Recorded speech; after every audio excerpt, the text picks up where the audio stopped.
There are people Mm. that are going to definitely make you feel like you're different, and kind of remind you that you don't belong here.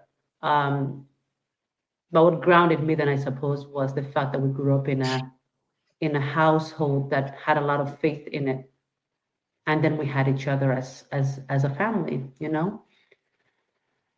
It's a long story. I can't go through all aspects of how it was growing Yeah. up in those cultures. I cannot go through it in one sitting or anything like that, but I can give you that's a small recap of how it was growing up for me in a culture that was completely different from the one that I probably was used to, and yet not, because as I said, I was more of a clean slate than anyone else coming to Denmark at a later stage. So I was more susceptible to getting in new things and learning new things and absorbing them and doing as they do here.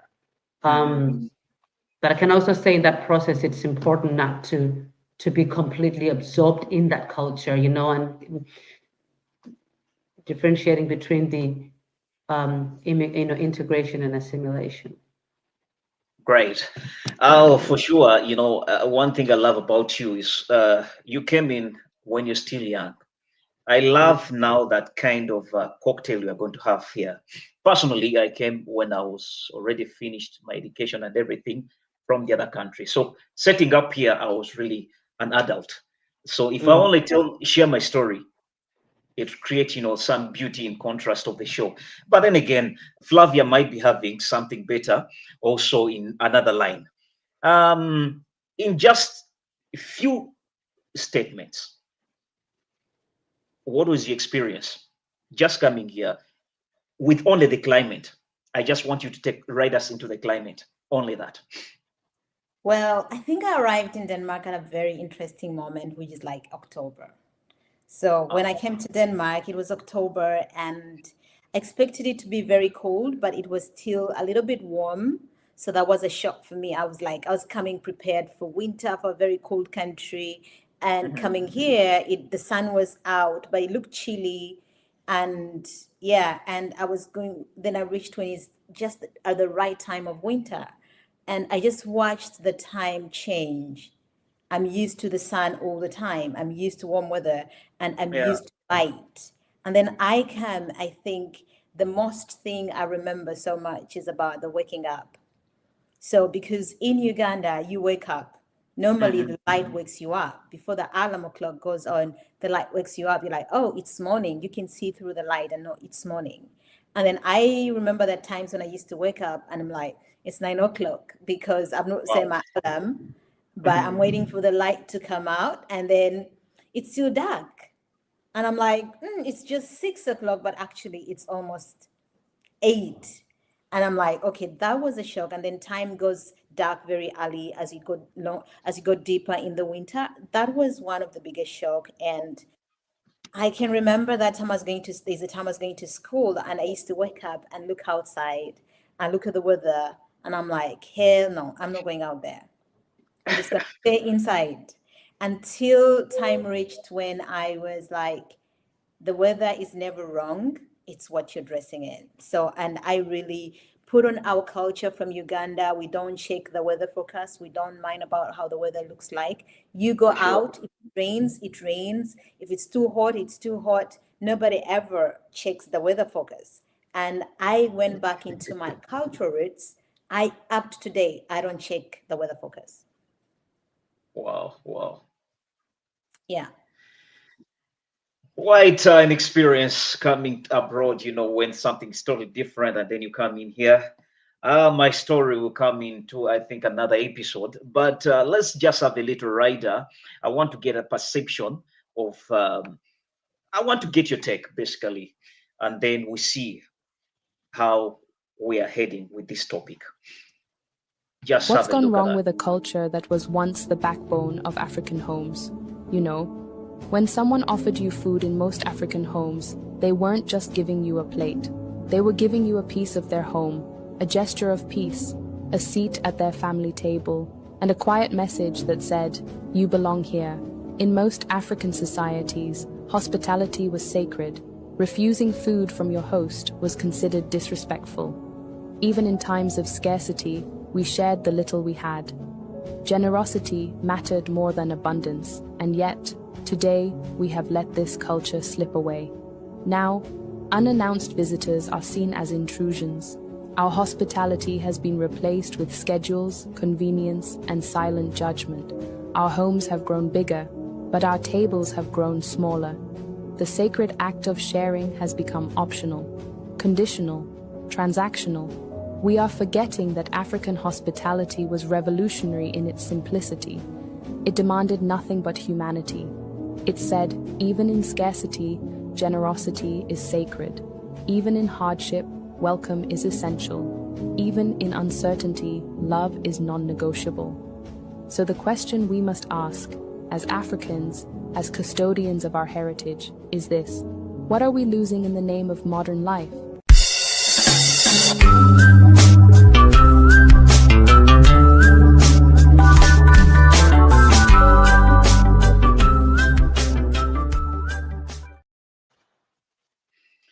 Yes, we go back to our topic of discussion, honoring our past while building the future.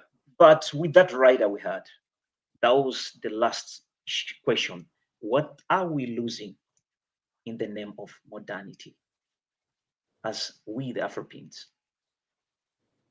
Based on the challenges, and based on your first encounter to come in Denmark, at least you encountered a lot of challenges, of which I know a lot has been, a lot has vanished, or a lot has evolved when it comes to culture or honoring your past.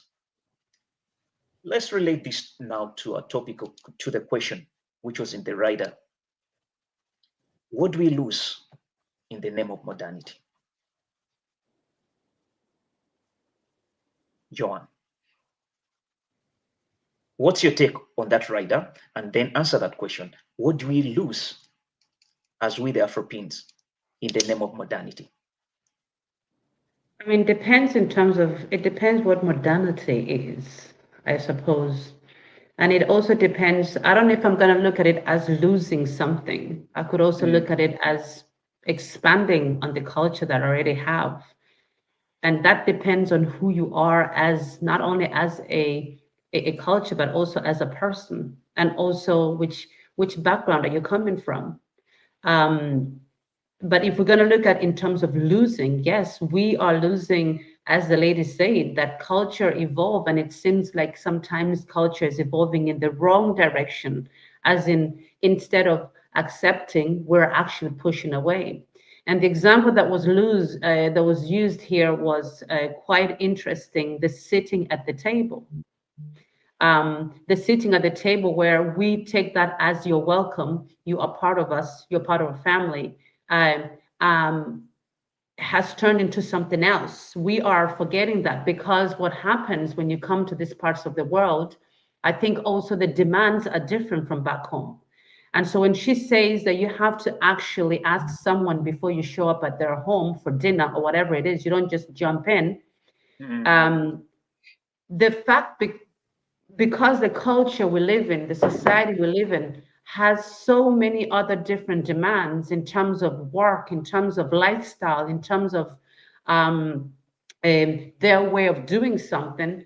I think when we come here as Africans, many times it's not because that we always want to become like them, but society makes it so that you cannot do anything else than actually become like them. And when I say become like them, I mean that you can actually choose to do completely that or something else. But should you choose to become completely like them, and in this case, I'm going to have to use the terms that are assimilation versus integration. And those two terms are completely different, but they're one of the same. So assimilation will be you come into a society and you completely forget who you are, as in you lose your culture. You say basically, I'm Ugandan, but now I don't want to be Ugandan necessarily anymore. I'm swapping all that out and I'm becoming completely Danish. So I'm taking in their manners, I'm taking in their behaviorism, I'm taking in everything, I am dressing myself up to be like them. I'm being assimilated. Sometimes that process happens on automatic, and other times we choose to actually say, no, I'm just going to assimilate completely. All right. And then we have the integration. The integration part is where you choose to say, well, I'm coming into this majority society and I am Ugandan. But actually, even if the society wants me to change and be like them, because that would please them, that's what studies show, that whenever you get into a bigger society, they want you to change for them. But if you hold up a minute and you say, hey, listen, no, I don't think I want to be like you, but I can give you maybe 30% of me, but I'll definitely keep the 70% for myself, Mm. right? Mhm. So I can take your culture. There are a few things that I can take and I can adapt to them and adapt them into my own culture. So I'm integrating some of your stuff, but I'm definitely not going to lose myself, right? I'm not going to lose my hair and put on straight hair. I'm not going to shut my door and say, you can never come for dinner. I am not going to lose myself to the modern world that I'm living in. Because in my own right, I'm also pretty modern. But I choose to say I'm going to be a modern African woman. And the African part, people some often take it for granted, but it actually carries a lot of value. So it's not enough to say that you're African, but it's also important to try and keep that part of you of what you can. In particular, when you live in a society like this society, in particular, when you grow up in a society like this society, because that makes you who you are. So if you completely change to the modern world, society, community that you live in, you are Mm. basically saying, I'm losing myself and you can just take me and use me as you wish. You get me? Oh, And yeah, as I yeah. say, there are some aspects of that that happens automatically and you cannot really control it. But there's also some areas where we need to be more on looks. We need to be more aware of these things. Okay, so that's Mhm. what I would say. I don't lose it, but I definitely have to adapt to it and keep myself too. Wow, what a submission. Mhm. And I'll still just flip this to directly to Lady Joan. Flavia. Flavia, you saw the rider we had. Now, what's your take on that in some few statements? I think I would like to cue in on Juanita where she's talking about assimilation and Mhm. integration. Mm. So, living in another country does not mean that you should completely forget about who you are, because who you are is the backbone of you. Because when you're born, you get a culture, and that culture kind of guides you home. So when you lose a lot of your culture, you kind of become lost. That's why you find yourself like you think you belong in a certain place, but then you Mm. realize that the core values you carry and care for are not respected in another culture. Then you kind of get lost. You're kind of in the middle. You don't fit in either. So you don't fit in your real culture because you let go of it, and you don't fit in Yeah. the new culture because there are certain things that are really not exact. Like, because if you assimilate, you kind of have to be real in that culture that this is what it is, but you can't be that as exactly as the other culture wants you to be. So to me, Mhm. what I'll talk about that, what I feel and how I have carried myself on being in a different culture. One is being intercultured is not bad, is you're able to understand other people's culture, look at the good things about it, respect it, Mhm. and some things you'll actually realize this is a very good thing for me to adopt. Then you take that up. And then you realize, like, I have something I've been doing in my culture, but if you really analyze it, you realize this is not taking me anywhere. It's not the positive, it's not on the positive end. So it's like saying, Mhm. to me, what I adopted most was subtracting the negatives and adopting the positives and keeping the negatives from the other culture completely out. So that is the better way I can say I would look at being in another country, because you cannot be in another country and completely live in four walls, whereby saying, this is my culture, I'm going to preserve it 100%. I'm not getting anything else inside. To me, I'm open to say, if there's something good about the other culture, I can take it up. I have my limits. And even when I'm Well, rising, mm, mhm, mhm. if I'm raising a family or raising a child in this culture, I'm going to guide that child to be like, this I wouldn't want you to adopt. I know you're growing up in that, but this you're not going to adopt it. Whereas, like, I'll give a good example would be about timekeeping, time Mhm. management. We have something we always call African time. And many times you can go ahead and think African time is wrong time, that people are late. But the real truth is not that people are late. That is our culture. We tell time by events. Yeah, yeah, yeah, yeah. Mhm, So we mhm. tell time by events. So that does not necessarily make it wrong, because we tell time by events. And that's why you'll find that when you are in Uganda or other African countries, being late is not like saying you have done something really wrong. People are going to accommodate it because it's part of the culture. And you will come late to Denmark, where time management is a very big issue. So if you're 5 minutes late, the person waiting on you is starting to get really angry, is starting to be like, how can you do this? But this is basically a difference in our cultures. And once you get intercultured, then you have to realize, who am I dealing with? I'm dealing with a person from Denmark, and this is how they view time. And who am I Mhm. dealing with? I'm dealing with someone from Uganda. This is how they view time. That is going to save you a lot of stress, a lot of bad energy, because you have considered another person's culture and your culture, and then you kind of carry them together. Wow, what a submission! I really always energized whenever I hear such words of wisdom from the two guests. I normally feel very comfortable whenever I'm getting, your submissions. I think guest is. I'll try to unmute. Um, yes, I think one of the gadgets should be out, if I'm not mistaken. It's John. If you don't mind, you can.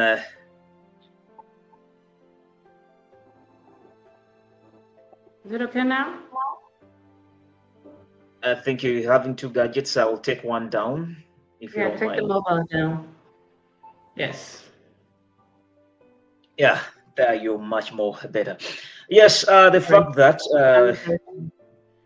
no, no worries. I'll take you direct. Actually, now, John, um, how can you actually how do you define your culture heritage, and what aspects do you feel? Now you can ask Flavia first. Hey, then ask kabuli chibuzo.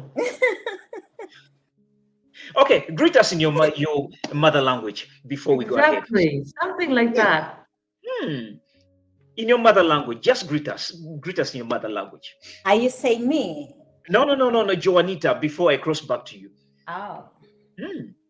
Sorry? Can you just say hello to the guests? Bannange nsanyusa obbalaba. Era ate nga nsanyusa obbalaba muli bulungi. Muli mutya. Uganda eri etya. Gyonna wonna we muli mutya. Bannange mbalamusizza. Mbalamusizza. So, do you feel comfortable right now? But anyway, let's just cross over to Lady Flavia. Um, Lady Flavia, how can you define your culture, heritage, and then what aspects do you really feel are most to preserve, preserved as we navigate into this country? One of the culture I want to really preserve is Mm, respect, how we respect the elders, how we respect people. Our culture in Uganda, we look at us, mm, then me. So when I come to, if I compare the Ugandan culture and the Danish culture, so the Danish culture is going to be me and then us. But the Ugandan culture, at least the Batoro culture, is us and then me. Of course, it can have its own disadvantages. So it's like saying when you are thinking of something, almost everything we do, you kind of think of, I'll say this in Rotoro. If you have some Rotoro viewers, you think of barandorabata, barakitwarabata, which How would they means like, see me? how do they see me? How do they Mm, take what I do? So you kind of consider other people before, and that kind of keeps you in check. So because when you don't, you kind of, I leave what I want, I get what I want. What I want to do is what I want to do. This is my life. I do what as I please. So kind of you stop looking at your neighbor. And being a Christian, I can chew that in Christianity. They say, love your neighbor as you love yourself. So living as us, then me, is also part of keeping you together. And that is a culture I don't want to let go of. I don't want to let go of the fact that I understand this person is my neighbor, or this person is my family. I don't want to be, oh, this person, I work with this person. I want to have those relationships preserved, and I want to be able to care for them. That is a very big thing for me. wow, that's really great to hear your line of your school of thought when it comes to preservation of your culture. But let me cross over to Lady Joan. Exactly, what much as you're trying to hide, but let me come back straight to you. I'll try even to make you a focus center. Yes, Joan. In what ways, Joan? Actually, in what ways? Hmm? In what ways has your Ugandan identity influenced your personal way of living, or and your professional kind of life in this host country, or basically in Denmark? When does your Yeah. culture actually basically influence your personal life here in the Mm, host country, or at times even your professional, life? yeah. I mean, I think culture is a huge thing. It's an amazing thing. And I think if I take it from my personal life, I think it goes through everything that I do. But again, because I am from two different cultures and having my own, I think I've ended up kind of having a mixture of the two. And so, one of the ways that I feel that my culture, my Ugandan culture, how I can preserve and how I can keep it, has been in terms of how I approach people, in terms of the humility that we have. I think that is a big one for me. And also, I would have learned a lot of things from my grandmother when I was growing up, things that women should do, ways in how we should behave,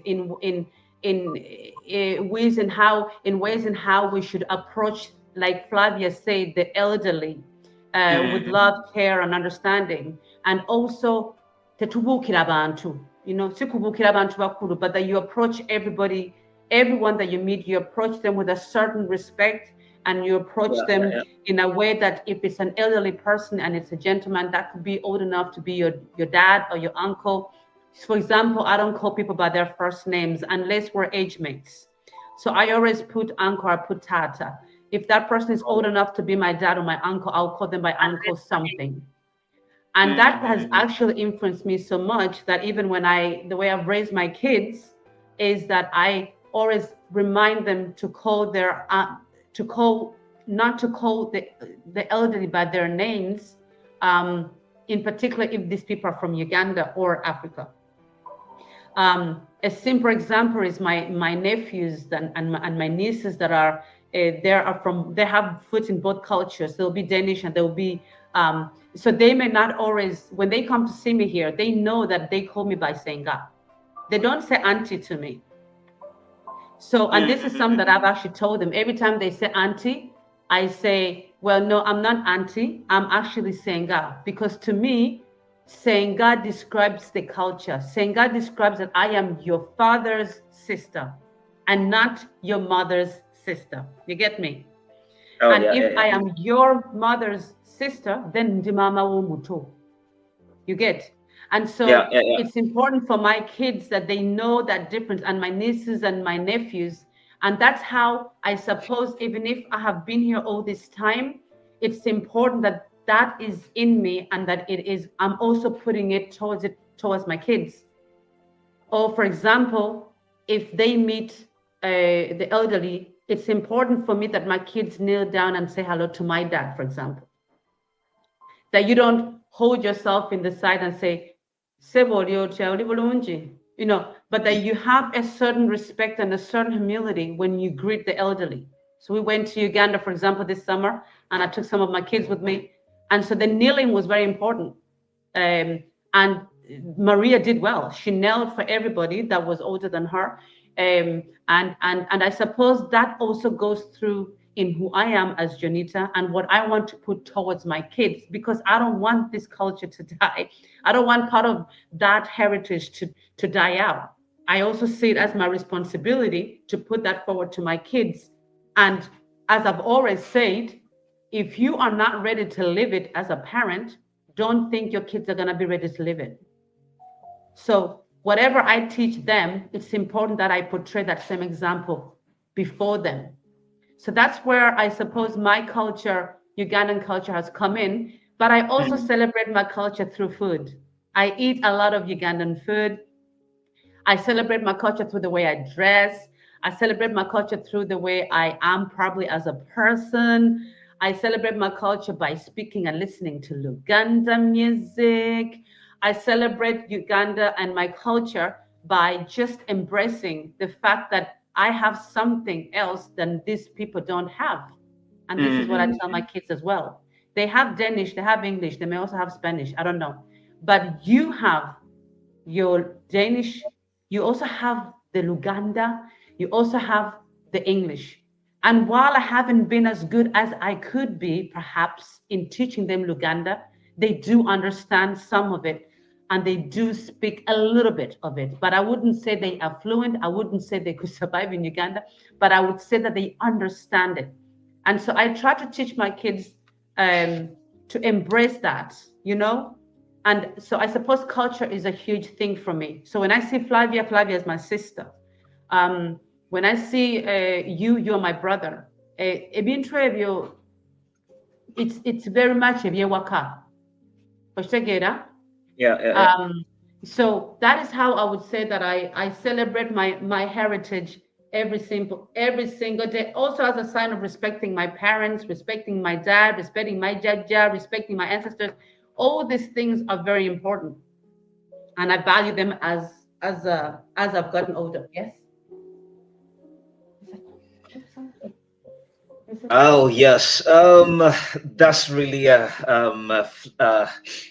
Lady Joanita for us, and yes, from our viewers we're having here, Alex is saying in Saba, Ogere Oruganda, Omukuru Simogi. Bwana Alex, obadde oyagala tuyite mu Luganda? Eh? Bannange tujja Bonna ddwogera baba lwetaaga smoke. Tujja ddwogera naye mpola mpola. okay, bwe tuba tunaakozesa Luganda kati ate waliwo ava eri Tooro, kati ye tuba tumukoze tutya? Tetwogera Luganda lwokka tumikisingamuko batusonyiwe ndowooza oluzungu lubadde oba luli tugundi. Okay, yes, due to public demand, let's just do a fusion of languages and then we shall try some bit of Luganda, then we shall also merge in Rutoro where need be. I think those who really need to do Danish, we can also call that, or basically, let's make it like an open talk and then we do how we make it easier for our viewers, because at the end of it all, it's our viewers who really demand this. Yes. Kasavu Kanyama, yes, Alex Bwagambie is live there in YouTube. Yes, really appreciate. But to those who have just joined us, it's African Reports, and then we're just looking at the intersection of honoring our past, aligning it with building the future in these host countries. Case in point, Can I add Uganda. something, Smoking? Please. Nsonyiwa Sebo. So another way we're sort of appreciating our heritage affair, of course, and the way that I have tried has been to, when there are celebrations happening that have the name tag or have a tag Uganda on it, it's always been in my interest to attend those celebrations. Kubanga, Mm. but attending at these celebrations, Goli Munsi zino. Sometimes oyinza okubula, and sometimes obanga oli mu nsi nga tomanyi nti this and and you don't attend these celebrations, oyinza okulowooza nti you're the only Ugandan in the whole of Denmark oba in the whole of that country gy'oba olimu. For So sure. I think it's important that when something like that happening, for example, what's happening on the 25th of October, nga biri mu 5 October, in Copenhagen, the Uganda Independence Celebration Gala, isn't we invite, we attend these celebrations. They are for free. You get a lot of culture in you, nemubana bamwe, and you have something to take back, because I think something amazing happens when you all meet around one culture to celebrate it. Something reigniting and ignites the fire in you, in who you are as a person. Yeah, And so that is one of the important things also in trying to keep your heritage, okugezaako okujoininga hands, okugezaako okubeera awamu, obuteerabira bwani, naddala mu nsi nga zino is where you can feel until you don't exist. But when you go to these celebrations, olaba abantu abalala bonna ne weewunya n'ogamba bannange, all along I thought mbadde nzekka, but here I see my people also. You get me? Yeah. And so that is also extremely important. What's going on? I heard there's these celebrations here. There's gonna be Ugandan dancing. There's gonna be talks about how Ugandans are doing in this country. All those things are so important, and you can only get those things if you open up yourself, Nogamba.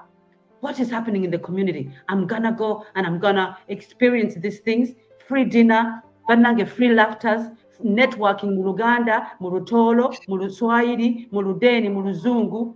Everything is gonna be there. So why not? You know? And it's also for children, by the way. Mwena n'abaana bakkirizibwa okujja.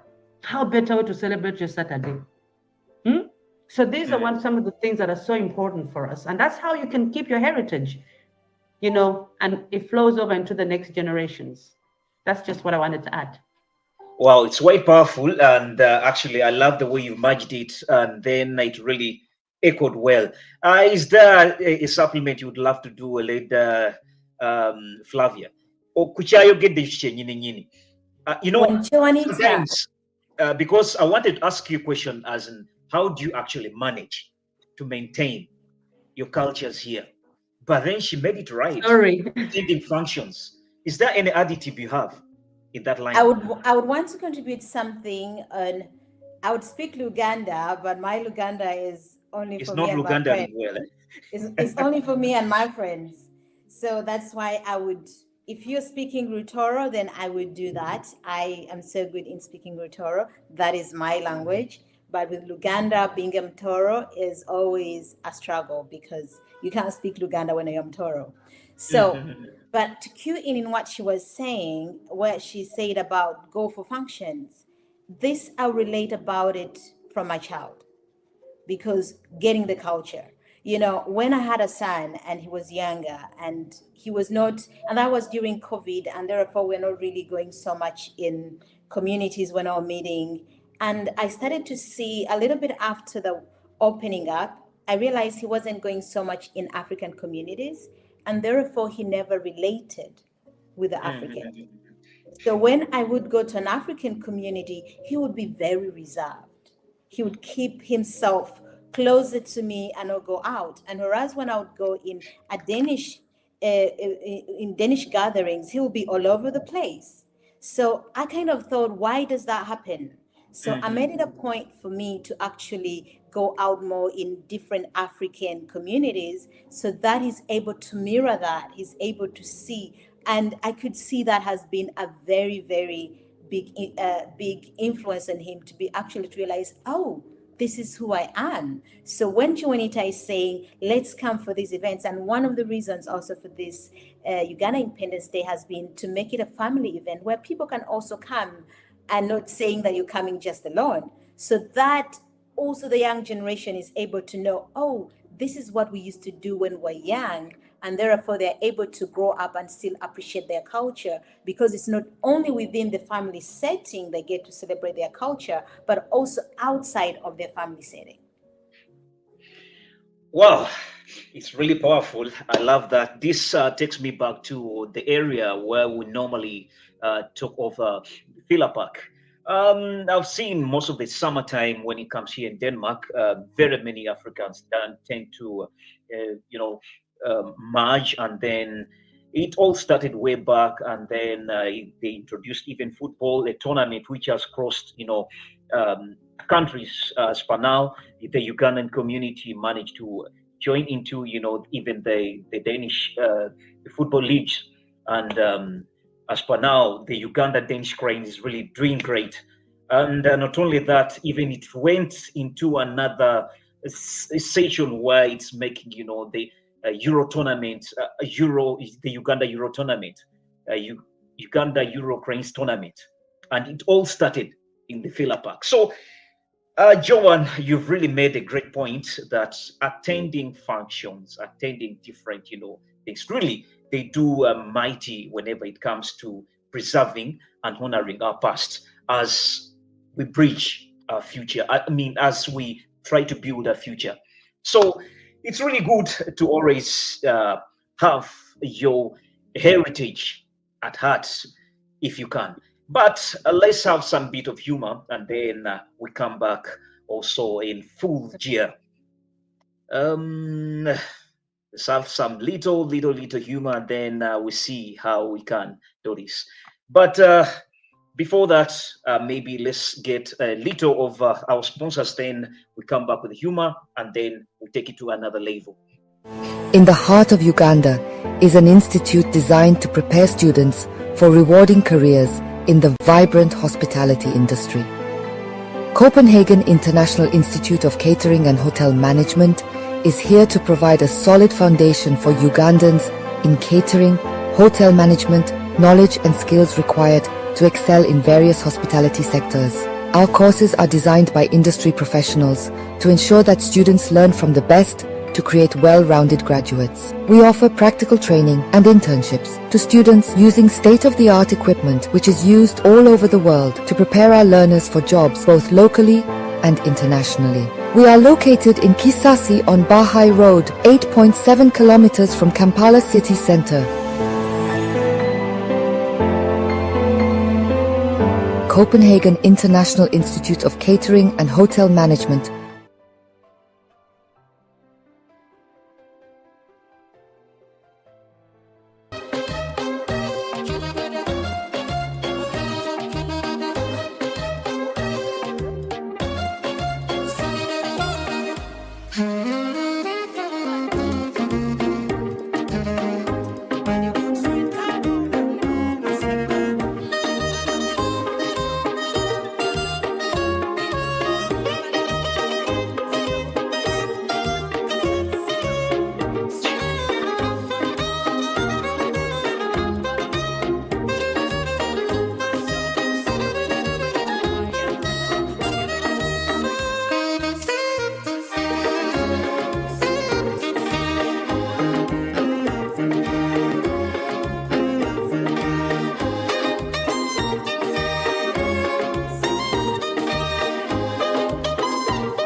Oh yes, it's one of the it's one of the kind of humor I always love to. I always enjoy whenever in my good time It's trying to relate how they're trying to fuse the contemporary cultures, aligning it with our own. But I just wanted also to create some bit of a humor. But away from that, let's go straight to another little question when it comes to Joan. Joan, normally we tend to have Yes, uh, I'm here.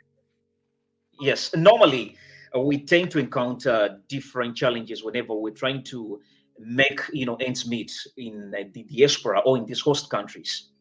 Given the fact that we're fully embodied that, our cultures, you've echoed a little bit about your children trying to bind them with your heritage a little bit. But do we have some bit of community support? Case in point, here in Denmark, which really helps us to honor our past. I mean, are you asking if there is something or there should be something? Is there something? And in any case, it's not there. I What should we tell? personally do not know of a place in the community where you can go and honor your heritage.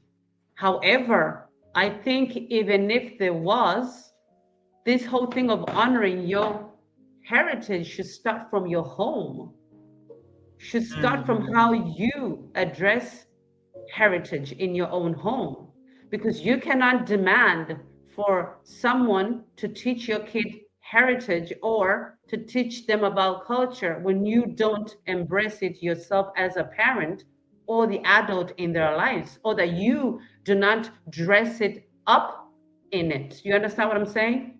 And so I'm a total believer in this whole idea that whatever I ask you to do, whatever I ask my kids to do, I must also do it myself, because otherwise it gives some sense of do as I say, but I'm gonna do different. You get? Oh, Because yeah. when we start talking about kids, it's not about what you tell them, it's about what they see you doing. And so, in that respect, of course, if there was a cultural center where one could go every Saturday and learn Luganda and learn how omanyi okuluka ebibbo, how okubulira egundi, okubulira stories, what do you call them in Luganda? Neither. Okubulira, like senjiri, but where you used to tell stories to one another. You Storytelling, remember the engero. Engero. where you Engero. used to tell each other engelo, and if you could tell me that there was a place like that in Denmark, and if I knew of that place, of course, also that would be important for the kids to see, and I am taking them there, because that means, and hey, mommy takes this culture business seriously. That means it's very, very important. So there must be something in it. So it's all about getting kids used to it. Naye nga tekiyamba nti gwe n'otandika okutwala abaana bo somewhere, muyiga okufukamira, muyiga okukola biki naye gwe obanga obuuza mwami wo, oba obuuza taata wo, oba obuuza abantu abakulu bakusingako, oyimirira obuuza weekutte muki mu sides, oba oyimirira obuuza emikono giri mu nsawo. You get me? And I get so you. what we echo, what we give out, you can be well assured nti omwana ajja kukola gwe kyokola naye tajja kukola ky'omugamba ng'ate gwe akulaba okola something else. You get me? I But get you. on that terms, if there was something that was to open, I have heard of a place actually in Denmark, in Copenhagen. I've heard of a place that I think it's a bit of a startup. I don't know how long it's been up for, and I'm very excited to hear more about it. And I think it's called Little Africa. And I think that place actually it's a community, I think, that is expanding and starting to introduce our culture to our generations. Bano abaana abazaaliddwa eno, abatalina necessarily kibamanyi. Weba oyinza n'okwesanga sometimes nti nange akulidde eno. There are some things that I do not know. Right? And so the fact that I don't teach my kids, it doesn't mean that I don't want them to learn those things. But places like those, what they could do would be to help, to guide me, Ngomuzade, also in how I can introduce this to my children so that we don't lose out on the culture. We don't lose out on the richness of what this culture has. Kugamba okuyigiriza abaana baffe okubabuulira engero okubabuulirira ng'abawala oba ng'abavubuka nti this is how we do it back home. I was so blessed nti nalina jjajja wange nga nkula. Oh, yeah. And most of the culture that I have in me is from my jaja. But that's because Nagenga Joani, Nalagamo interest, I love my culture. So I ask so many questions. Sometimes she'll get tired of me. And sometimes she wonder where Janganeme Ketano, what is this craziness about the culture? Actually, Nyoko culture. And I'm not saying that I praise culture in that way, because it's not all aspects that are necessarily useful in that way, but what we're being really, culture remains culture. And it has been part of saving me from many falls and many decisions that I would have taken that I didn't do. Or the way I behave myself. If I behaved in another way, I don't posanga nandi good day. Yes, but in that process, there's also God, Mukaman, a dini. You get? And so to make the long answer short, I'll probably say I don't know yet of any places for sure, but I've heard of a place called it. And that could maybe be something I could take my kids to. They could have functions. And the way you can do that is by, of course, attending things that are happening on the 25th of October, where there will be a lot of more info about places that may have and celebrate and elevate our culture among young kids. It could be places like the Independence Day that is taking place, because I know there's a lot of things that are going to take place there. And if you are, and this is a shout out to the Ugandans in Denmark where you are, this is a shout out for you. Don't be isolated there. Don't be on your own. Don't think Choliweka. Come and join and celebrate and feel at home. Ngabidi Mutano. Because you will definitely not regret it. The people that are behind it are amazing. And it's not about Katuzinebuzinyi Kugamba music. This is about those kids, things for children, for families, speakers that are really, really interesting, and lovely, lovely, lovely live music. So don't miss it. It's just one of those opportunities, right? So that's what I would say. Sorry, it was a bit long, but you know. Yeah, but it's really impactful because I love the way you align it with don't laugh, Flavia. Don't laugh. Don't laugh, Flavia. I'm just smiling because I love what you contributed.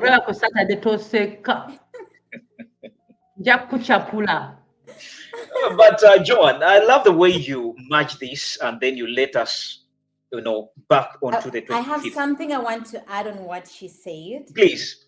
When she talked about a place, she's like, there's no place. One of the things that people should really come for the Ugandan Independence Day, because it's also going to be a place where these places are going to be starting to devolve.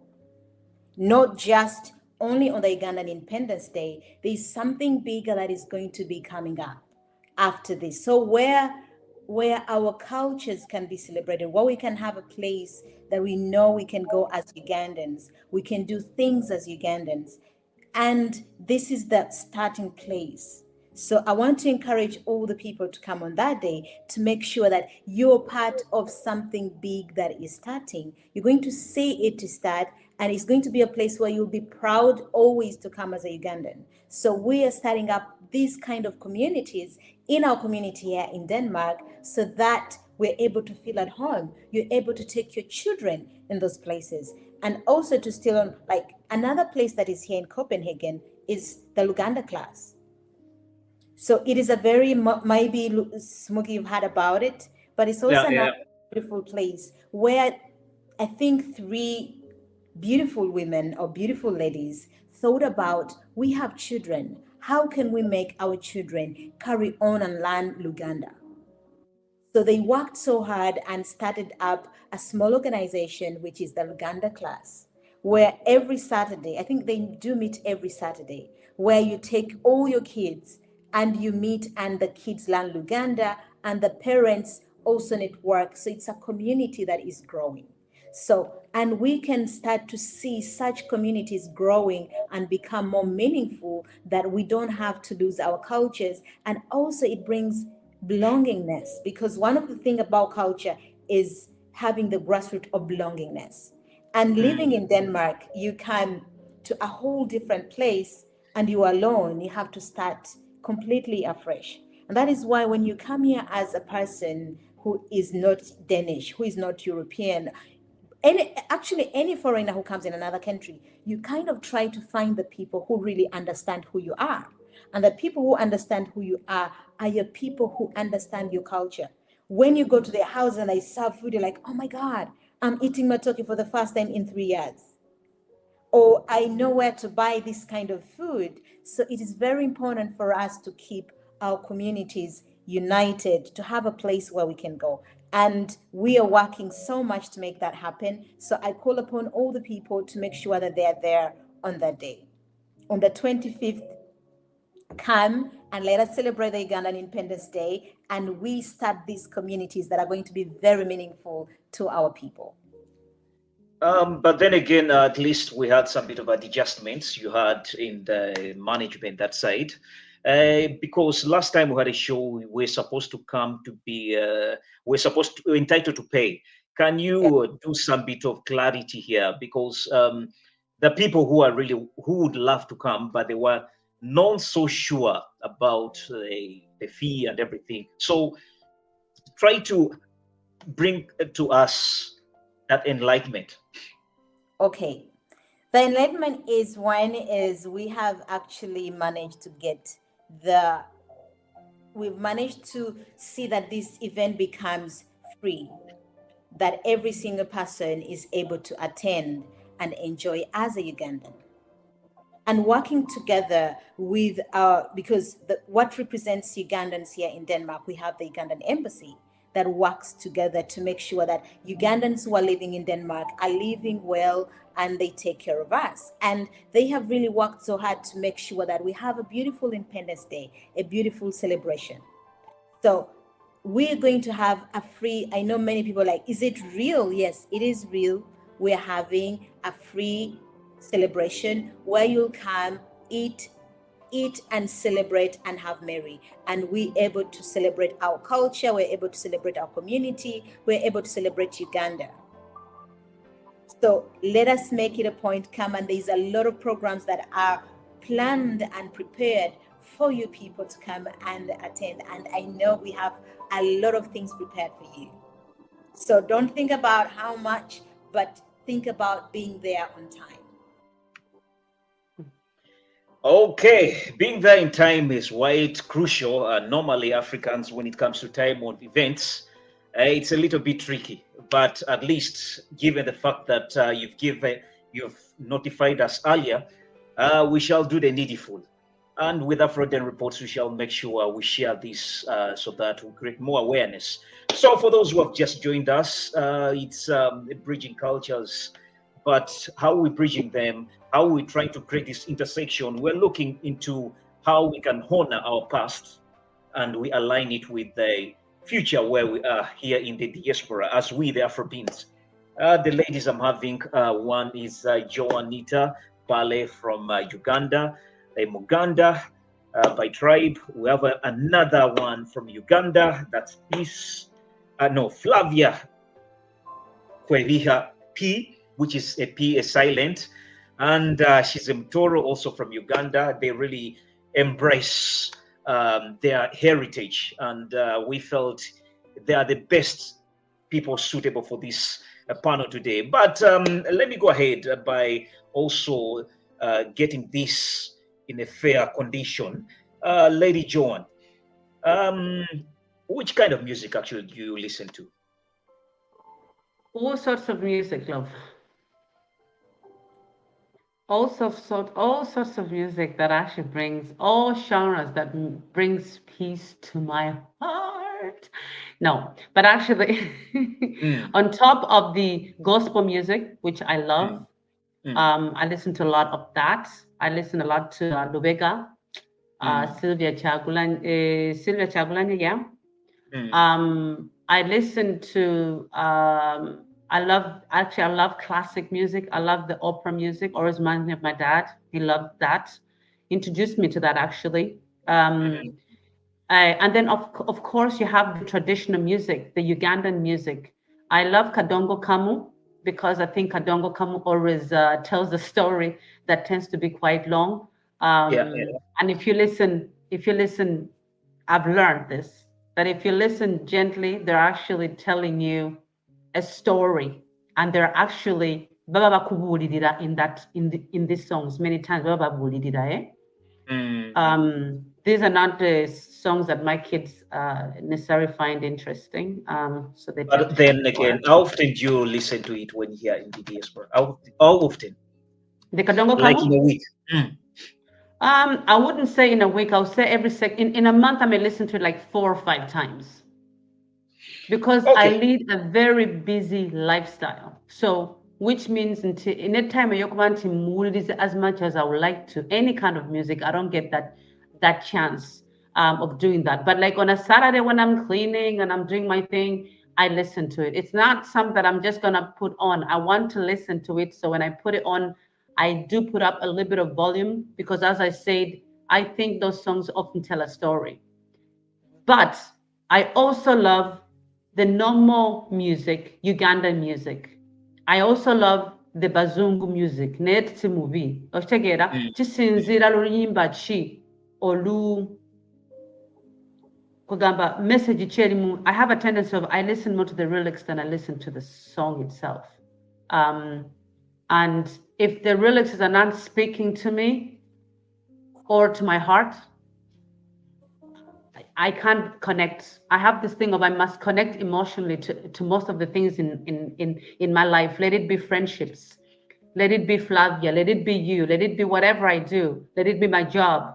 Mhm. I have a need that I have to connect to it emotionally in order to actually enjoy it. So to enjoy Flavia's relationship, our friendship, there is a level where I connect with Flavia emotionally, that I know that we kind of link. And if it's not emotionally, then it's on the intellectual level that I may connect with someone, with you on an intellectual level, so that in Mbozi zaffe ziba zezimu, I always seek okuyiga from someone. Nti omuntu wabanga nsigako ku magezi, all the better. Yeah. Oshtegera. So Mm. anyway, going away from that, going back to the music thing, I like listening to music that I'm learning from, music that makes my heart sing and dance, music that makes me just wanna do those dancing moves we did on the dancing floor last time. You remember the white party? Adangi, Troya Hey, Really? so so all those things are all that music is very interesting. Yeah, I just enjoy all sorts of music. I am a sucker for all sorts of music as long as it turns the small switches on my head, gives me goosebumps, you know. But then sometimes chisinzira mu studio mbandimu. Kati owa mood ogira olindako kati oyinza otabula mood Chisinzira mu yaffe. studio mbanga nene Flavia. Ha. Kati mood togyonoona. Let's do like this. Yes, Flavia. Music But I'm in good is moods. I'm in good moods. I'm in good moods. that's great. Yes, music is a feeling. Joanita is always in a good mood. That's amazing. Well, to the viewers, that's Joanita for us. But then again, music is a feeling, and dancing is an expression, which always she does. Lady Flavia. Yes, we're talking about honoring our culture, honoring our heritage, our past, and I want to just relate to what Lady Joanna said. In what ways does actually, art music or literature plays or role, express and they bridge or bring in this intersection of, culture, of your culture and identity. One thing in music about the Ugandan culture, or generalizing the African culture in music, Mm. you hear it by the drums. Mm. So the beats. And I would love to celebrate the direction in which the African music have gone today, because the beats of the African music moves the grooves in you to actually move. There's nothing else like the African rhythm. So it is Mhm. strong, it speaks for itself, it does not need words. When you come to the African drums, you don't need words to put to that. So the culture in it, it brings celebration, because you can look at that from our cultural dances. They tell a story. Every single cultural dance has a story. And that cultural dancing has been moved into the modern music today. That's why you're seeing every Mhm. beat that comes on. Remember that most of our Ugandan music, it's now that they are introducing the keyboard, introducing the guitar in it. But before, the beats is the drum. So when you're thinking of Ugandan music, you think about the drum, like the beat in it. Mhm. Because sometimes we don't care if the beat is so close, but we just love the groove. And when I'm looking for, like, sometimes I'm there, like, I need energy, I need to just feel like, then you put on Ugandan music, you increase the volume and let the house blast. And then you just be like, now I'm in the Ugandan spirit. And before you know it, you're catching fire and life is going on. So when I look at celebrating, and that is something I don't want to go away.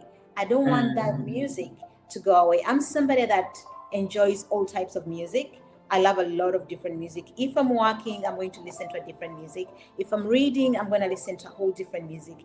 If I'm feeling low, I'm going to listen to a whole different music, because music is something that connects to your spirit. And that means that it changes with the way you enjoy the music changes depending on the Mhm. situation, depending on the environment and the circumstance. Can you align this also to us? How does social media impact the way the Afropeans express their cultural identity, and and how they connect with others as they share similar experiences? I'm just looking at the Mm. power of social media. Is there any way it has also helped us to impact this element of cultural identity at one point? I think one thing I can say that I see on social media has brought the fact of knowing other people's culture and embracing people's culture. So I see many people being comfortable in their culture, something that was not there before, because there was a Mm, lot of inferiority complexion, especially when you come to the African cultures. So many times people, or Ugandan cultures, I would say, many people used to feel like, oh, this is our culture. And then they'll look at the other cultures, the Western cultures, being like, this is prestigious. And that is a myth. There is no prestigious culture. It's only that it has been brought up and packaged and been made like, oh, if you listen to country music, this is great. And if you're listening to Kadongo Kamu, that is local, like mm, you're uncivilized. But all that is music, it's art. And when you realize that when you go to the Western countries or the Western cultures, they also have those beats in their culture where you're like, oh my God, what are you doing with that? What does that represent? But before that, before the social media that has exposed all the different cultures, now we realize, oh, I used to think that this is because we used to look at Hollywood and we'd be like, Hollywood is the epitome of the Western culture. But now yeah, you yeah, come yeah. and see different things. And then also people used to look at the African culture and they only look at these bad things and people not enjoying their own thing, like, oh, that is the culture. But now you realize that if you go on TikTok, you find there is a dance that has just sprung from Uganda. And every single person, it doesn't matter what color, what race, is embracing that. And that is Mm. really, and it's like, then people start to accept who they are, embrace their cultures without being shamed.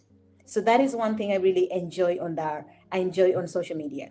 And that's the gap I can see they are really bridging the gap. There's not so much of a big gap. Um, wow, your submissions are really powerful. And normally I would love to put something, but then I feel I'll be doing injustice because the silence of Joanita, she wanted to say something in line with that. Technology is an impact, really, when it comes to, you know, honoring our past, because there's a way it brings us back. It brings us, or it reconnects us easily to our past. when we're talking about technology, in terms of storytelling, in terms of, envisioning a lot that was way back, and then also doing prediction of what might happen. So basically, technology has done something really mighty. But John, you on different social media platforms. Do you see at some moment where social media is also playing a role when it comes to bridging cultures? Definitely. I mean, I think it's in the lines of what Flavia has said. However, I would also Mm, say that we also, as good as that, the social media is brilliant, because obviously, um, on top of bridging the cultures, I think it also put bridges between generations, um, that you hear a story from an old. I love hearing stories. I love sitting down and speaking to old people, by the way. It's a hobby. So if I see someone that is old, I see them as a book that I need to dig deep into and read. So hear about their stories. How did they survive? What did they do? How was their time? And I actually think that's one of the things that we're lacking as a generation, to actually make time for the elders, because there mm, are so much that they have gone through that never came on social media, um, that never was shared. So many stories that we can listen to and use for our future, for our present life, that we can use these stories to actually get a better understanding of our culture and how to preserve that culture. And so I suppose what the social media, it is losing out on those stories, but there are also many other stories that are being told, that are being processed, and they are indeed bridging generations. They are also fostering connections between the different cultures, between the different countries, and between generations once again. Because I think often, when you have when you have a sense of building strong connections, you also have a sense of belonging to a community that often can foster a sense of a belonging, like mm, a collective identity. That's what I'm saying. That you have an identity that kind of look alike, that is intertwined. And so that, I would say, social media has also done, and it has also had this whole idea of the thing that I think Flavia also mentioned, to how can I say, to integrate multiple perspectives. So integrating multiple perspectives, that you may have people from different cultures, or tribes, let's say, who may have a certain opinion about certain things, but then they look up on social media, and there you are. You have Janita, who has put up something about Baganda, something that you thought was never like that, but now you're learning, you're seeing, you're realizing this is actually not how it is. So it helps us kick out the bias mm, mm, of other people's tribes and cultures, and it helps us to foster the missing gaps that might be in our mind, the missing gaps that may be there in the lack of developing intercultural competences. As in, if we can come together, if we can learn, if we can connect, if we can foster these connections, you'll have a better understanding and knowledge, of appreciating different different perspectives, instead of thinking that you are better than others. Instead of thinking that you're losing something, you actually gain a lot more knowledge and wisdom by listening to other people's cultures. So social media is good, but I would dare to also say there are many other aspects where social media is not necessarily um, doing the best for us, or is. And maybe that's a show for another time. But I mhm, think there mhm, are areas where we have to be careful, that our cultures are misrepresented, that our cultures are being, how do you call it? When you take something that is good and thick and you pour water in it and it becomes thinner, Oh, yeah, that Yeah. dilute. Yeah. Yeah, it's being diluted. Our cultures are also, we have to be aware that our cultures are also at the verge of being diluted into something that it never was. And I think it's important to hold on to what was the essence of this meaning. Because I'm going to give you a simple, very quick example. If you look at our Kwanjula, if you look at our Kuchala, um, that's not how it used to be. True. Yeah, yeah. It's losing meaning now. So I think it's very important that while we're so busy grasping onto social media and what it's giving us and what it's not, I think it's also important to always go back to the ground. What is the foundation? What was the foundation of this culture? Why did they used to do things like this? You know, and then that way allow your curiosity to feed you, right? By not only going to social media, there's also history books. You can actually order books online. You can go on Amazon and order a book about Ugandan history or Ugandan Mm. culture or Ugandan tribes, you know, and make yourself learn. And if you can't, there's so many more stories you can get from older people that have lived these experiences that will tell you more than what social media can tell you. And such cool, I think for me, Obutela be at the foundations of our traditions, of our tribes. Yes. If I can Wow. cue in, if I can cue in on Juanita when she Please. says, Hmm. when she's talking about, like our cultures are losing shape, and when she was speaking, one thing that kept coming into my mind is like, one thing we also have to put into consideration is that there's cultural evolution. Cultures change over time. Hmm. And there's no way, if we look at worldwide, there are almost few cultures that have fought so hard to keep their culture the same. So it's kind of when you follow up, a culture changes. And when she was speaking, I was even not thinking about the Ugandan culture when I was thinking about how I was looking even in the Danish culture, like in the old days, people used to be more white and pale. And the Hmm. white and pale were considered rich. So people tried so hard to keep their skins more lighter because that means that they were not getting the sun, they were more rich. And time reached, and now people want to be more yellow. So they spend more time under the sun. And then every time, like, oh my God, you have a beautiful skin. And when they see, maybe somebody who has more of yellow skin, like, oh, they love your skin. And in summertime, we have seen this where we see a lot of people trying to have that sun tone, like the tan. And when someone gets a Mm. tan, everyone's like, oh my God, you have a beautiful tan.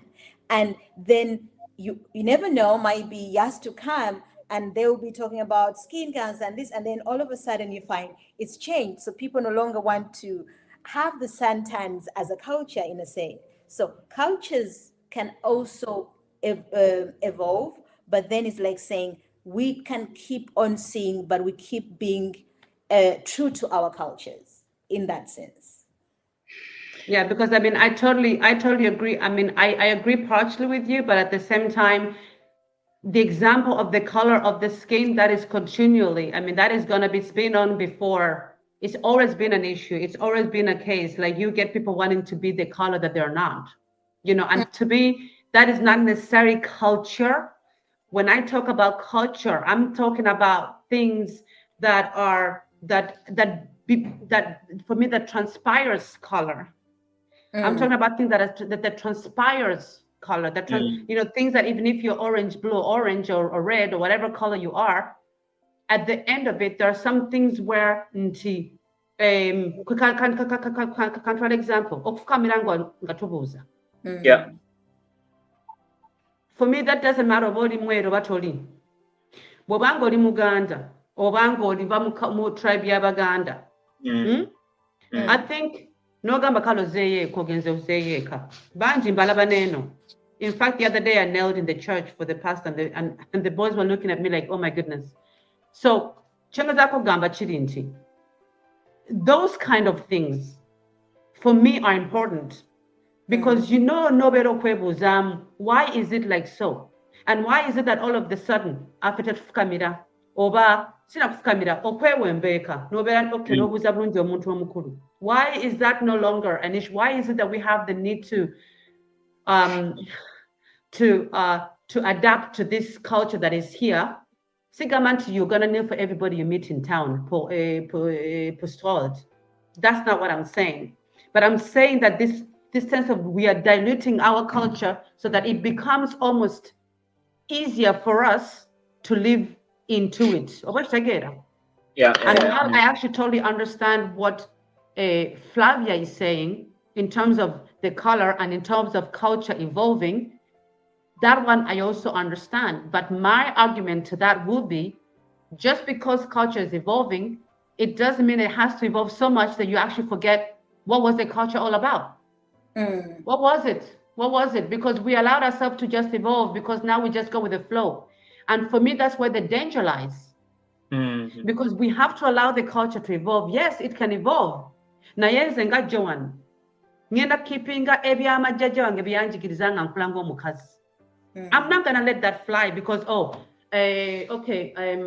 because I'm evolving. Evolving, there's nothing wrong in culture evolving, in particular when it's evolving towards the way that that is gonna help society and it's gonna build bridges and that. But I think it's also important to remember to nurture the foundations of culture yaffe, ekibbo kya culture yaffe. I mean, I'm using the example of okwanjula n'okukyala kunnaku zino sibitegeera. Bibuzaabuza, because bwe ntula ku biseera ebyedda nze ntudde ne daddy n'ambulira natula ne jjajja nannyumiza how hakwanjula was, how hakukyala was. Bwe ndowooza about those stories yaŋŋamba nendaba okwanjula okw'ennaku zino. People even end up giving parents more problems. You pick a family that lives in the village, they live in their habitat, they're used to fetching water from the thing. Now you bring in a fridge. Like they'll be like, what is the fridge for? Why don't you just bring a toke?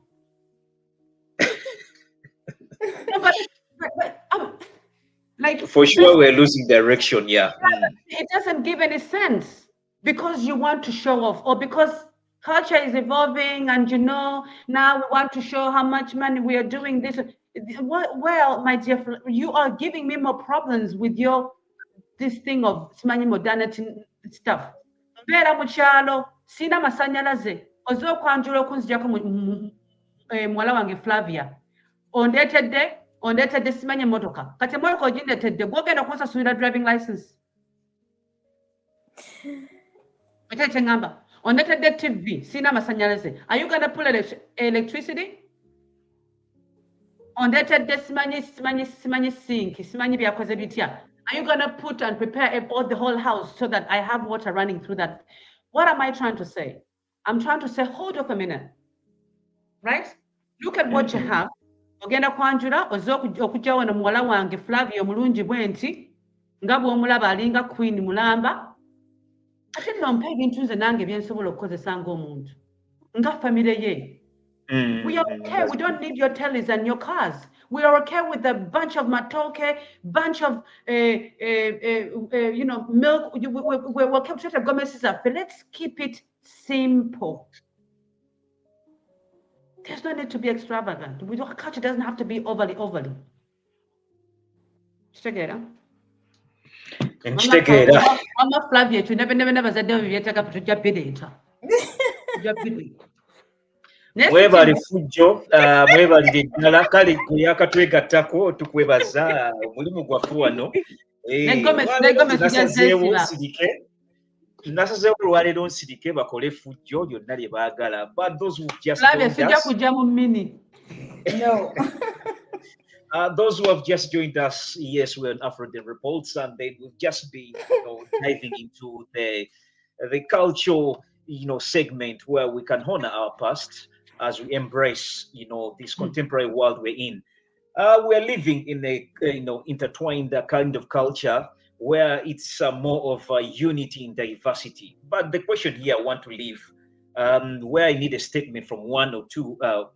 You can give me one or two a statement, but how, because you both parents, I guess much as you've encountered challenges in this new culture, in this new, host countries, I know we tend to have certain challenges.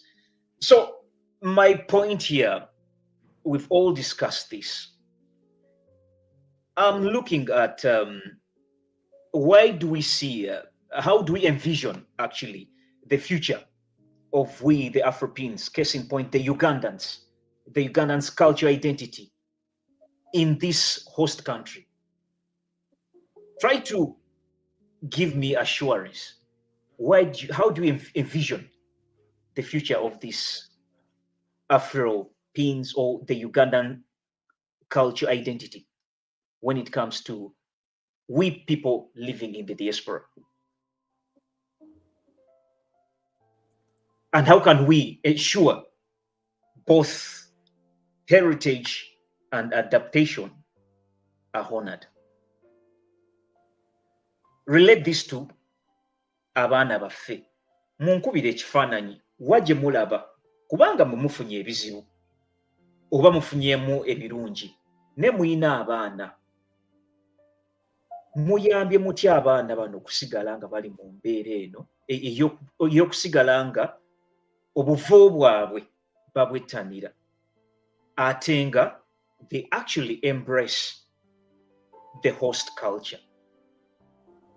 Peace. Well, what I can say, that one thing I look at the culture, for me, culture starts with me. Culture is my identity. Because if I look at food as culture, what do I really call food? That defines what my culture is. If I look at fashion and dressing, what do I really consider as dressing? That is culture. When I look at how I open my doors to the people coming in, how I welcome them into my household, that is part of the culture. How I relate with my extended family, that is also part of culture. So what is the culture starts with me, but that culture was built in me when I was young, because most of the culture at the biggest time is involuntary, because you learn these things without you knowing. Before you know it, they are part of you, and you start acting and reacting because your subconscious mind helps you do that, because you already have those beats and parts within you. So when we look at where is it going, one, it starts with knowing who you are. I have to know who I am, because when I know who I am, when I'm proud of who I am, I'm able to pass that pride to my son. So when I don't feel proud of who I am, then my son is going to also want to distance himself from that. So, and another way is I have to make sure that I'm introducing my son to a place where he's able to learn that culture. The first place is to make sure you go home. Make sure you take the kids at home and they know their country. They relate to that country, because if my son does not go to Uganda at all, it means that when he's a teenager or when he's already in his 20s, he has no attachments to Uganda. He has no attachments to the culture. So that one way is making sure that the kids get attached to the land. They get to know the people. And if you're here, let the children know the people who are here. When the community like the Ugandan Independence Day is here, get the kids to go there. Or we have churches which are Ugandan churches. Go there and attend those churches, because that is the closest you're getting to know your people. We have different places. You create a community. Like, no, Joanita is Ugandan. I can actually create a community because with her. And the good thing is that if anything happened to you when you're in a foreign country, many people are not going to even think about who you are. They're only going to think about you're Ugandan. And they're going to relate to that, and they will help you because this is a fellow person like me.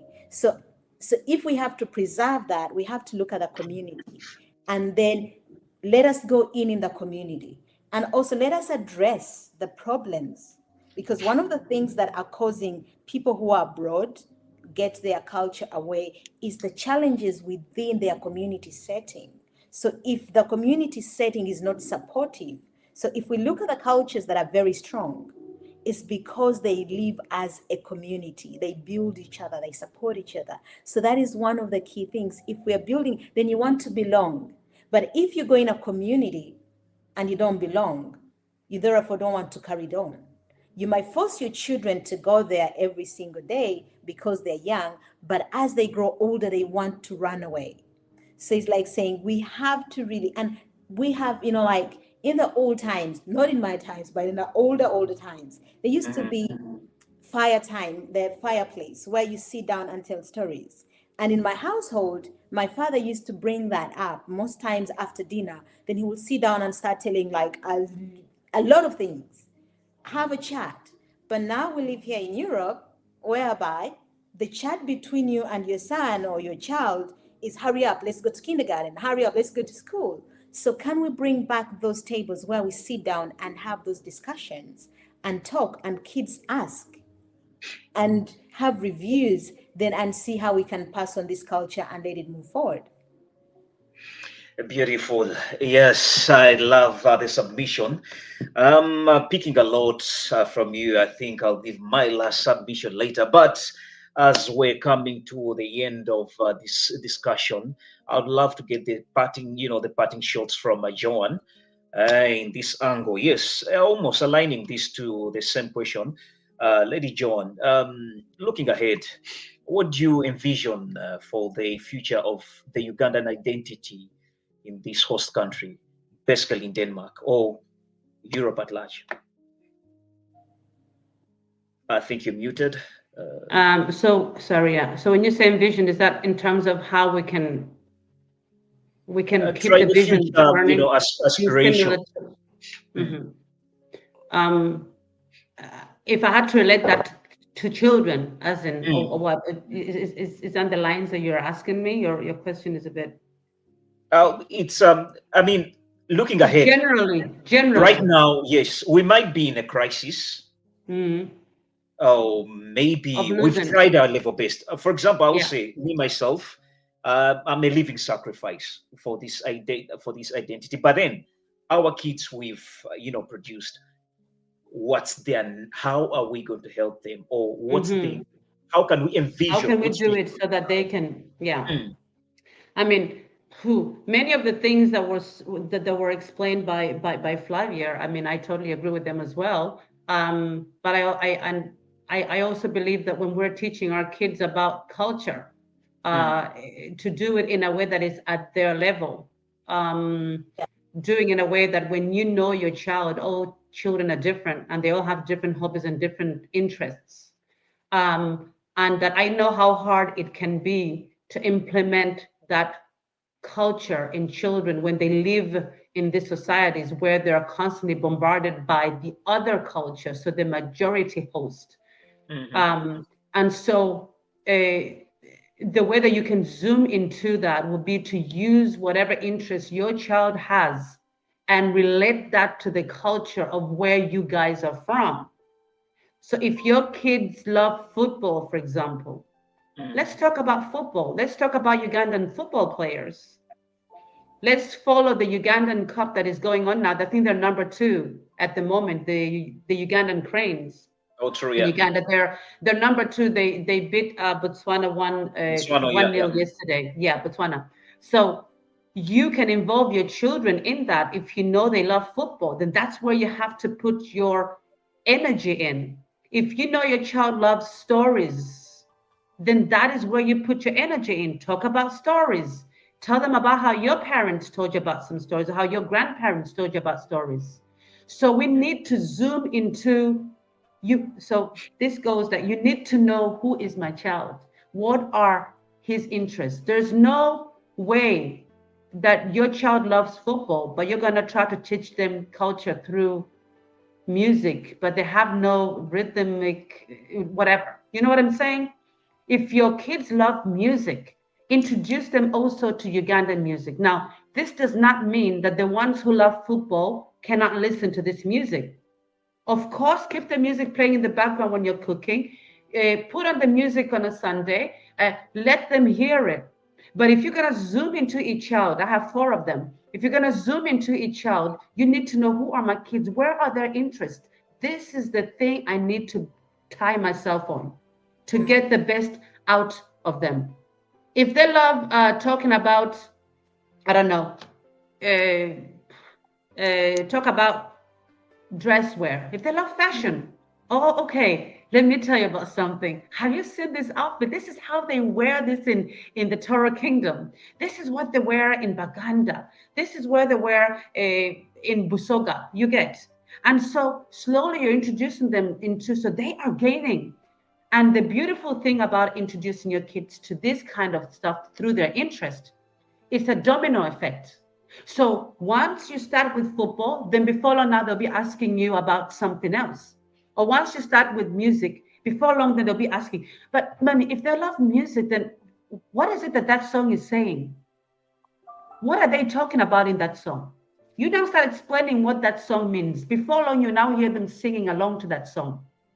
And understandably well, that you're also giving them a sense of pride. So we need to speak up our culture, because often at times I hear people speaking down the culture. We need to speak it up. You need to speak it up. As much as the Danes are so proud of their flag and they flag it and they do this and that, you also have a flag, by the way. You have a flag that you're worth, that you should be proud of.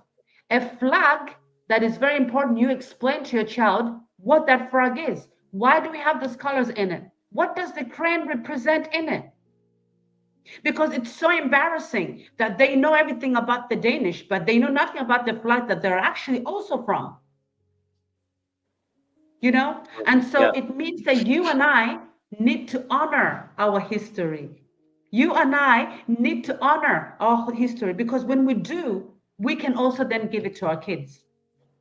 And then we also need to educate our kids in terms of acceptance of other people's culture, because I think the danger can lie in that if you teach your child that your tribe, Baganda, is the only true tribe, and da da da da da, you are actually forgetting to introduce everything else. So we need to teach our kids to be acceptable of new cultures, other cultures, because when you have this culture and that culture, and kids do it on automatic, they start comparing it. Oh, that flag, oh, that color is not in my flag, but that color is in my flag. They start learning, and they remember visually. They remember by vision, and they also remember by who you are. Another thing is we need to take them to celebrations. We need to make sure they attend all this Ugandan crane football. They need to attend, projects. They need to attend things that are happening in the community. They need anything that can empower them so that they can feel proud. Because as I said, I've often experienced, like when you speak Luganda to some other, Luganda, but like, why would I not speak Luganda in the midst of a Danish community? Why would I not speak that out loud and be proud? You know? And so when kids are around you and you're seeing them, this is what they are going to do as well. And I'm speaking that from experience, because there are areas I know I could have done better with my kids in terms of Olukogero Luganda. That's another thing. Teach them the language. This is something that I haven't been so good at. But if you have an opportunity from start, start speaking Luganda to this baby. You know, and so we need to honor the language and stop thinking that the English language is the one that sets the standard. It's not. You have a language that sets the standard. This English was only adapted from the English because they colonized us. Before they came, there was a language that we were proud of, that we're speaking with smile, that we could express from. So many times our own people think that the English sets the standard, as in if someone comes and speaks broken English, we're now starting laughing at them, or pointing fingers, or having opinions about them. But actually, that's not their language. The Luganda is spoken perfectly by them, but we're busy pinpointing, oh, the English is not perfect, the English is not right. That is not how it should be happening. And so when we do this, we are also teaching our kids to do the same. And then promote open communication. Promote open communication, allow kids to ask, make a space where they can ask openly without feeling like they are not allowed to ask, okay? Allow kids to ask questions, okay? And remember that cultures, many people who are maybe listening, or they're not listening, or maybe they may listen later on, bayina abaana nga bazaali bweno ne nga beesanga nga beesanga nti bali mu culture eno, bali mu culture eri. They have to understand their kids who are stuck in this culture of having three cultures, because that creates barriers to these kids. So depending on how you handle that, it might either push your kid away from your culture, or it may bring them closer. You understand what I'm saying? Yeah. Yes, so the cultures are very different. I was in a discussion with Flavia there, was it last weekend when it was, when we're saying that the way that I can explain that is in our culture in Baganda, bw'obanga ogera ne taata wo ne maama wo baatuyigirizanga nti tomutunuulira mu maaso, because bw'omutunuulira mu maaso obeera omudisrespectinze, obeera omulimba. Kitegedde? When you go to the Danish culture, they will tell you that if you don't look at me when I'm speaking to you, you are lying. You are disrespecting what I'm telling you. You see how these things clash? Then you have a kid that is stuck because wagendeka ewa smogi amugamba bwe manga nkubuulira tontunda maaso. Sirina kudda. Kati omwana yakitwala nti that's how it is. Bwagenda ku ssomero, that's what he does. But then he gets problems because the teacher doesn't understand their culture. And so what am I trying to say here? I think we need to understand that just because we were raised in a certain way, we were raised in a culture that was whole, that was this, and that. Our kids are sometimes stuck in the middle. And when they feel misunderstood, when they feel like they're not heard, they will react. They will react to tell you as a parent, I need help for you to tell me exactly what do you want from me, mu culture, you know. And just as a final thing, this thing goes beyond. So teachers must get better. This government must get better in educating teachers from different backgrounds. We need to get people into education. They can become teachers. They can go into the professions of social working. They can go into professions of mentors, because the society is changing. It's no longer Vikings only. We now also have people like us who need people who understand our culture in these professions. You know, it's Wow. just bigger than that. Sorry. So yeah, that's It's Done. wide words of wisdom I'm picking up. I failed to pick which angle I should take from this submission you've given, but everything was really so on point. But I love the last part where you said, you know, culture evolves. Much as we would love to get our children to be like us, definitely we're in kind of different times. I believe really culture evolves, but then again, still we have to accept that we need this sense of belonging where we stay. We really matter so much. The people always tell that, you know, it's very hard to learn a different culture minus know your own. It always starts with you, and then it's easier to learn another one. That's on condition that you've just come to a host country when you're an adult. If you're not so certain about your own culture, it's very hard to cope up. But I just want to appreciate. Let me just come back. I really want to appreciate. Appreciate certain countries like the Indians. They really embrace their culture. They love their culture. Wherever they go, they have this the tortoise mentality. They move with their own. They move with their, you know, their house. When you come to our brothers in the Arab world, if you look at them, actually, they maintain their culture wherever they are. When in Africa, actually, I would give it to our brothers in Somalia. If you look at them, they really move their culture. It's very valid. And probably also West Africa, they're doing something. But as people from East Africa, it's still a challenge. I don't know whether it's still because we're few a little bit, but we need to pull up and then we embrace this. But I love this discussion. I hopefully many of you have picked. But let me get something little from Peace, and then later Peace, you give us your parting shots, and then later you try to, you know, call upon the people that are going to attend the 25th, please. The one thing I would say in my summing up words would be proud of who you are, because that's where it all starts. There's nothing, of course, there's certain times when there's something wrong in the culture, which is not there's something that is really like not taking you forward. You don't have to take that with you. But be proud of your culture, because sometimes one thing I've really found is that a lot of times we find ourselves not being proud of who we are. And so when we're not proud of who we are, we don't put like the volume on our cultures, like Joanita has been saying, like speak your culture up. So you realize like we speak our culture down in situations where you actually have found people speaking their own surnames down, because that's it's backward. But let us speak our cultures up. Let us be proud of who we are, because we can never be less than who we are. Someone else could see you less, but you can never see yourself less. So we have to be so proud. Be proud of everything about you, because that is who you are. And then I would also like to finish up by telling to the people to make sure that on the 25th of October, all roads lead to Gamla Kulan Vai 135 in Valby.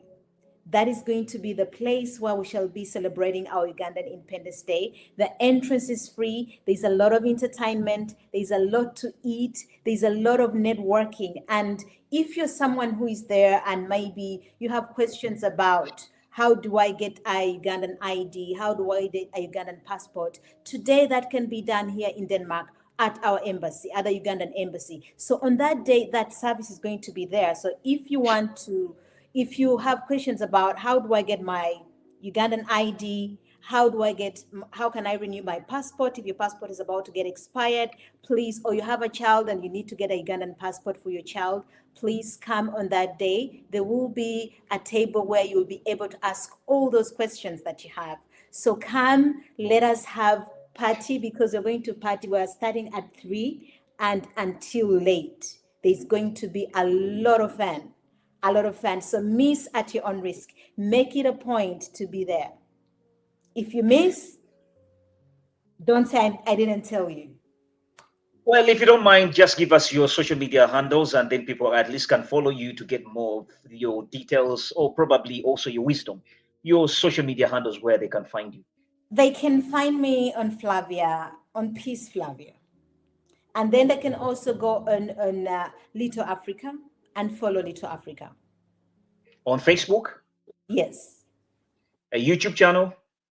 No YouTube channel. Me as a person, you can find me on Spotify and look for Yeah. Flavia Kwebiha. And in a short time to come, there's going to be, you just look out for Flavia Kwebiha and you'll be able to find almost all my social handles on there. Flavia Kwebiha. That's beautiful. Crossing over to Joanita, on that day we're expecting a lot of magic. It's been evident enough that you're the MC of the day, and I think another one is it Tom? I don't know, but you're the major MC of that day. What are we expecting? Magical, because for you, it's never negotiable. Whenever it comes to entertainment, I just love the energy, and I love how you blend in any situation. If it's a you know um, hard entertainment, you come in full gear. When it comes to a diplomat or humble, you always a cocktail. When it comes to that, you being a communicator, what are we expecting on that day? I basically think Flavia, who's partially organizing this, behind the organization of this, has said it all. However, I am hoping for a night where we need you guys to show up, because without you, nothing can take place. We need you to come expecting great things. We need you to come hopeful.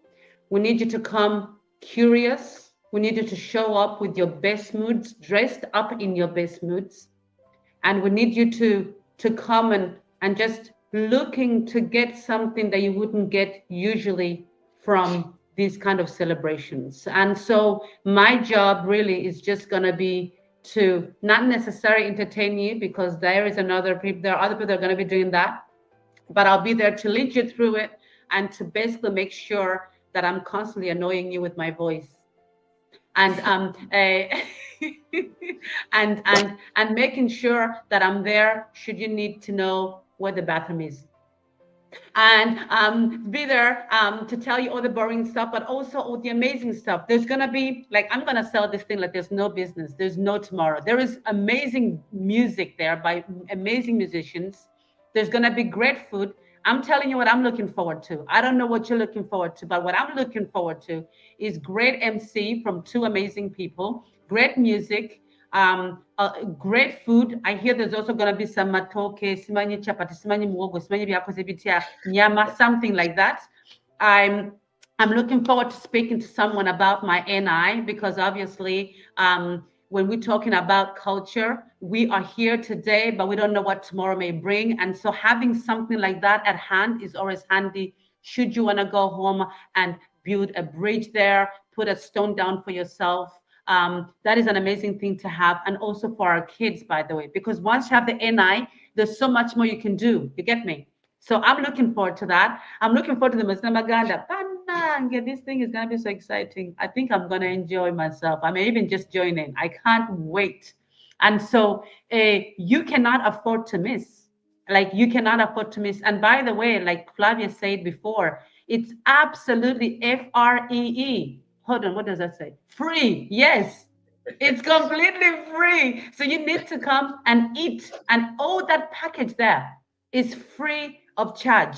You just need to show up with yourself looking absolutely stunning on the day, and we will take care of the rest. Yes. Amazing. All that wrapped up well as and what we What do you shall think, be. Flavia? Was that good? That is beautiful. And remind them to tell them that the DJ is gonna also go crazy after all. Oh yeah, we have amazing DJs. Yeah, we have amazing. What? How did I forget that? Obviously, you be up in your shoes. You're gonna kusula mungato that day. So there'll be amazing DJs to keep you busy. Smoggy, are you coming? And also tell them they have to be elegant. We're gonna be in a very beautiful place. You've It's just gonna told be them. like you're gonna be having like in a real ball. So come So dressed, basically, put on your best. the dressing code is Smart. elegant. Gala. It's a gala, Eleganti. so dress up for a gala. Don't come and you dress down. So dress smart. But it's also okay if you can't dress all the way up, but make it a point to dress, look beautiful. It's a day we want to feel special for our day. So we're going to make sure that we make a space that you come in and feel like, wow, I love to be here. We're going to make sure that we make it cozy for you. So when you come, don't dress yourself down and then you reach like, I wish you told me. So we're telling you now. Flavia has told you now. Yes. Well, Dress up to impress. Impress yourself Yeah, most and foremost. But that is the right word. I also believe that even if like whatever you can, I mean, you're not gonna not allowed to enter in whichever way you are dressed in, but you don't want to feel like the odd man out. You don't want to feel like everyone is dressed up and you're not. Because as Flavia just told you, she just told you. I think it's either traditional wear, so negomesi kanzu zikirizibwa, or whatever, Gomesi, as kanzu, traditional or elegant. suka, gomesi, kanzu, suka, chitambi, chitenge. You can put on chitenge Chitenji. wear. You can put on normally like dinner dressing. It just have to be beautiful. We're not kind of making you like only dress up the African dressing, anything but beautiful. And if you want to show up for your culture, please, why not? This is the Bring the day. yes, the beauty about this is But just that. before then, I want to say like today was Ugandan, no, yesterday was Uganda Independence Day. And I think I haven't seen this over the years, but I love what Ugandans did. They dressed up. The whole social media, you can literally see that Ugandans have taken Uganda Independence Day on a different level. They really showed up our flag. They dressed up and showed today is the Ugandan Independence Day. So if you want to do that, why not? Please, just you're free to do that on that day. And Smoggy, another show about this whole independence business and what it lies behind it would be great. I'm short of words, and time has never been my issue. Whatever it comes to time, my guests are always powerful. Sometimes they want to, over ambush the show, but Yeah, we managed to do that very well today. High five, Flavia. We did that well.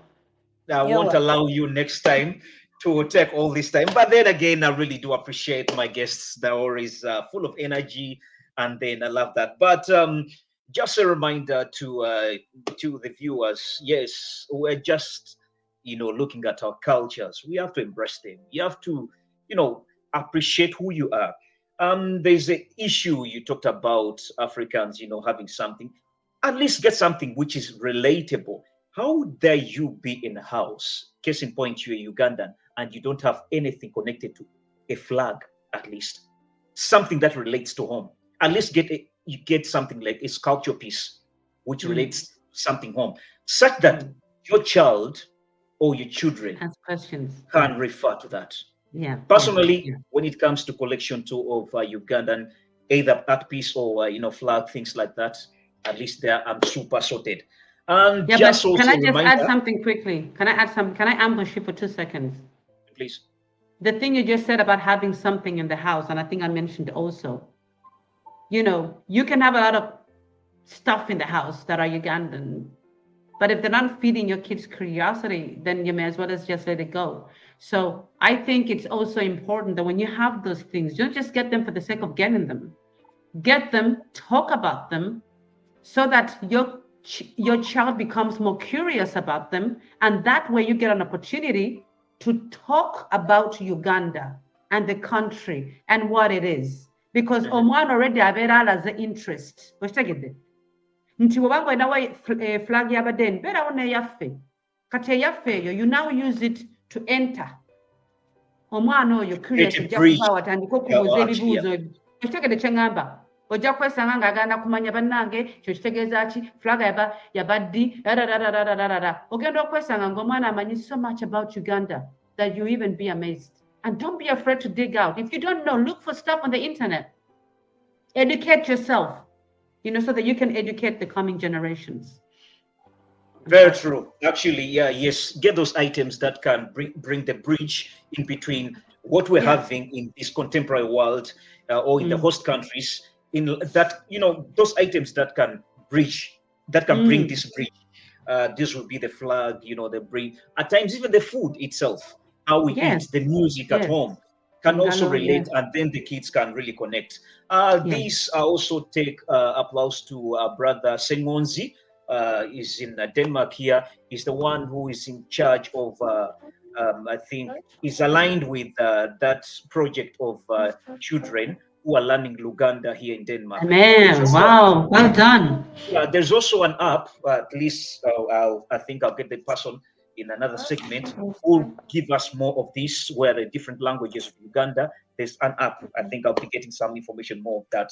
Yes, it's a wide challenge sometimes when you're into an interracial relationship where your child is going to get a little bit messed up. But one thing I believe is a child's cognitive, upbringing. A child is always blank. It's all about what you feel. You feel because it's like a blackboard and there's nothing. So Clean the more slate. you feed this child, the more they become even, they get more wisdom. But given that it's been a show and we always appreciate our people who are always with us, our viewers, both on social, on Facebook and YouTube.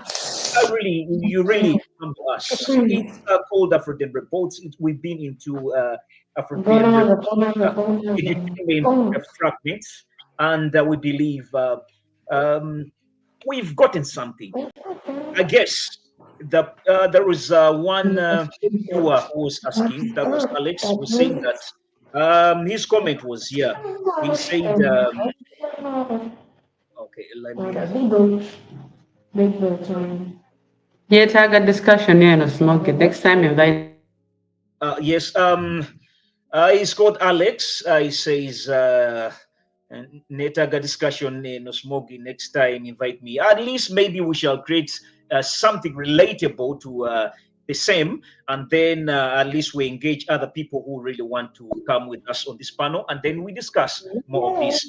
But we always do appreciate our viewers who are always with us. It's called African Reports, Edutainment Fragments, and then we always look into different vibes. We can go political, we can go entertainment, social bit of it. But at the end of it all, we believe in we believe in information that is really productive. So it has been a wrap. Hopefully, through these nuggets we've gotten from our panelists, you've taken something. Keep the discussion flowing. And then we say, have a blessed weekend. Thank you very much. Goodbye for now, and see you into another interlude.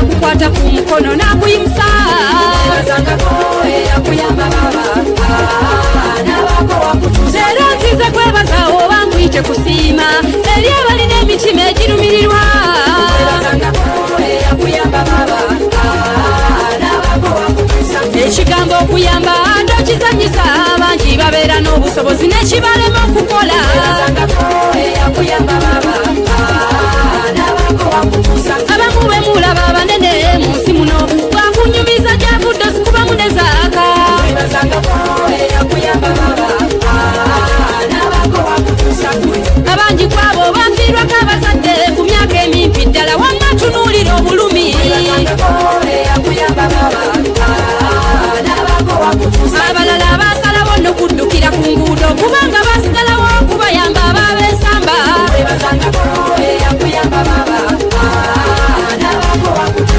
namwe abayamba mumanyi okwefuula eri abo be muyambye ne mubasimbamu oluseke